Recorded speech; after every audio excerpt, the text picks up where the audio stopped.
nama saya Adrian Dipakarsam dengan NIM 3242109. Pada kesempatan kali ini saya akan berpresentasi materi yaitu The Micro Foundation of Consumption and Investment dari buku Microeconomics karya Gregory Mankiw. Materi ini membahas bagaimana konsumen menentukan pengeluarannya dan bagaimana perusahaan menentukan investasinya. Tujuan pembelajaran dari bab ini ada dua. Yang pertama, teori utama yang menjelaskan tentang konsumsi, dan yang kedua menjelaskan bagaimana investasi ditentukan dan mengapa investasi sensitif terhadap tingkat bunga. Keynesian Consumption Theory.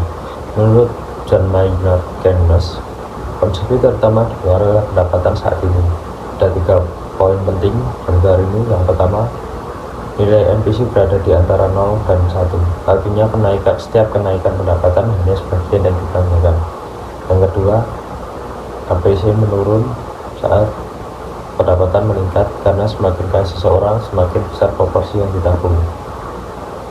Nah, yang ketiga, pendapatan adalah penentu konsumsi utama. Dalam jangka panjang, teori ini menghadapi masalah karena rasio konsumsi terhadap pendapatan ternyata stabil. Consumption Puzzle. Ekonom awal memprediksi bahwa konsumsi akan tumbuh lebih lambat dari pendapatan. Namun nyatanya konsumsi tumbuh sejalan dengan pendapatan.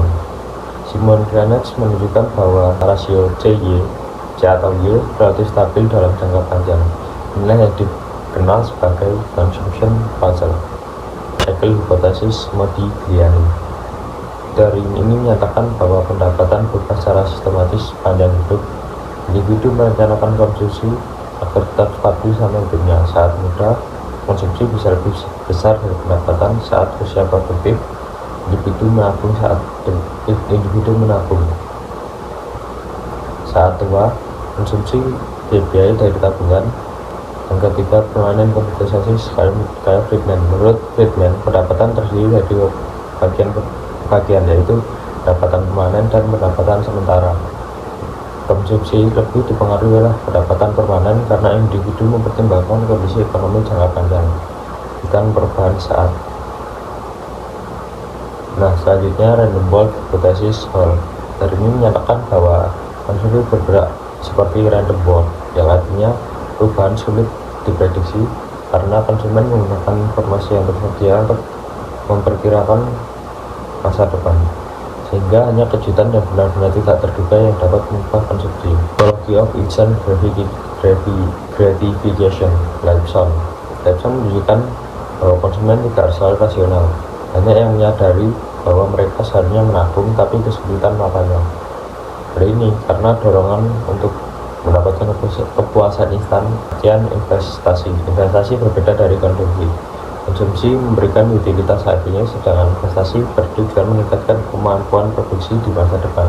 Contoh investasi meliputi pembelian mesin, pembangunan gedung, dan penambahan persediaan.